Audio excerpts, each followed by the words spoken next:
यहाँ देखो, divide 16 into 2 parts. हमें 16 को क्या करना है, 2 पार्ट्स में डिवाइड करने हैं, such that twice the square of the greater part, ठीक है,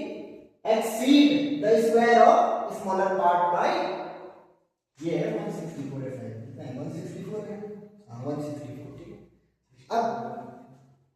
वो ठीक है, अब देख क्या होगा, करते कैसे हैं, लेट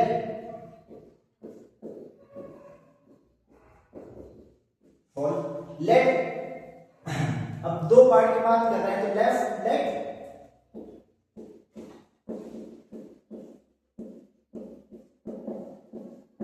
हमने कहा जो ग्रेटर पार्ट है वो क्या है,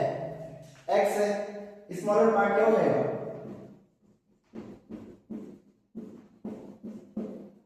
स्मॉलर पार्ट क्या होगा, 16 माइनस x हो जाएगा, ठीक है। अब दूसरी लाइन में क्या बोल रहा है, such that twice the square of greater part, according question twice the square of greater part means जो ये x है इसका ट्वाइस का स्क्वायर, यही तो होगा, twice the square of greater part. And दूसरे में क्या बोल रहा, exceed twice the square of greater part, exceed means difference, बड़े में से छोटे का डिफरेंस, एक्सीड मींस माइनस, ठीक है। The square of the smaller part, square of the smaller part means 16 minus x का स्क्वायर इज इक्वल टू 164, ठीक है। अब देखो 2x square means 4x square हो जाएगा, यहाँ पे होगा कि नहीं होगा, such that twice the square of greater part, अच्छा यहाँ पे ऐसा होगा, twice the square of greater part means जो ग्रेटर पार्ट है इसके स्क्वायर का ट्वाइस, ठीक है, जो ग्रेटर पार्ट है यहाँ पे बोला ना, such that twice the square of greater part, जो ग्रेटर पार्ट है उसके स्क्वायर का ट्वाइस, ठीक है। इसको मैं क्या लिखूंगा, 2x स्क्वायर लिखूंगा माइनस, अब यहाँ पे मैं फॉर्मूला लगाऊंगा a माइनस b का होल स्क्वायर, a का स्क्वायर 16 का स्क्वायर 256 प्लस b का स्क्वायर माइनस a2ab, यही तो होता है, माइनस 2 इंटू a क्या है हमारा 16 इंटू b क्या है हमारा x इक्वल टू 164, होगा नहीं होगा, अगर इसको सॉल्व करना चाहो 2x स्क्वायर माइनस अभी अंदर 256 प्लस x स्क्वायर, अगर इसको करूंगा तो 62 जा minus 32 x equal to 164, again मैं इसको सॉल्व करूंगा 2x स्क्वायर माइनस का ये माइनस हो जाएगा 256, ये माइनस हो जाएगा अगेन x स्क्वायर नहीं हो जाएगा, ये फिर प्लस हो जाएगा, माइनस माइनस प्लस माइनस का प्लस हो जाएगा,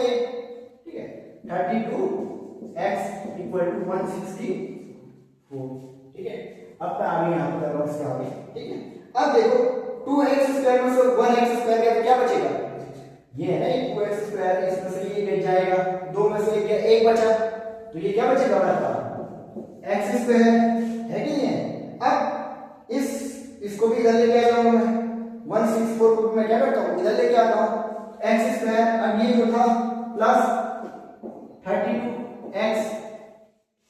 अब मैं इसके इधर लाता हूं क्या होगा, माइनस 256 माइनस 164 इक्वल टू 0, होगा कि नहीं होगा, x square plus 32x minus 420 equal to 0, यही होगा, होगा कि नहीं होगा। अब 420 के हमने ऐसे फैक्टर करने हैं कि कितना आए, 32 आए, तो 42 इंटू 10 420, 42 माइनस 10 32, होगा कि नहीं होगा, क्या मैं इसका ऐसे लिख सकता हूँ x square plus 42 minus 10 minus 420 equal to 0, यहाँ से अच्छा यहाँ पे x आएगा ना x, ठीक है, यहाँ से मैं x square plus 42x minus 10x minus 420 equal to 0, इन दोनों से मैंने x कॉमन ले लिया क्या, x प्लस 42, यहाँ पे से माइनस 10 कॉमन ले लिया क्या, x प्लस 42 ये प्लस इसलिए बचा, माइनस प्लस का तभी माइनस होगा, अगर मैं यहाँ पे माइनस लेते तो ऊपर वाली संख्या क्या हो जाती, प्लस हो जाती, ठीक है, इक्वल टू 0, x माइनस 10 दूसरा क्या होगा x प्लस 42 होगी नहीं होगी, इक्वल टू 0। तो हमारी कुल दो वैल्यू क्या क्या आ जाएंगी हमारे पास, x की एक वैल्यू आएगी 16 है, x की दूसरी वैल्यू क्या आ जाएगी -42। अब -42 तो कभी संख्या हो ही नहीं सकती, सॉरी चलिए 10 है ना ऊपर वाला, x की एक वैल्यू क्या आ जाएगी हमारे पास 10, तो -42 कभी संख्या हो सकती, तो नहीं हो सकती, इस वाले को नेग्लिजिबल करेंगे तो सो दूसरी वैल्यू क्या आ जाएगी हमारी 16 माइनस 10, तो मींस दूसरी वैल्यू क्या आ जाएगी 6, तो x की दो वैल्यू कौन कौन सी आएगी 16 और 10 और 6, ठीक है, ऐसे निकालेंगे, करो इसको।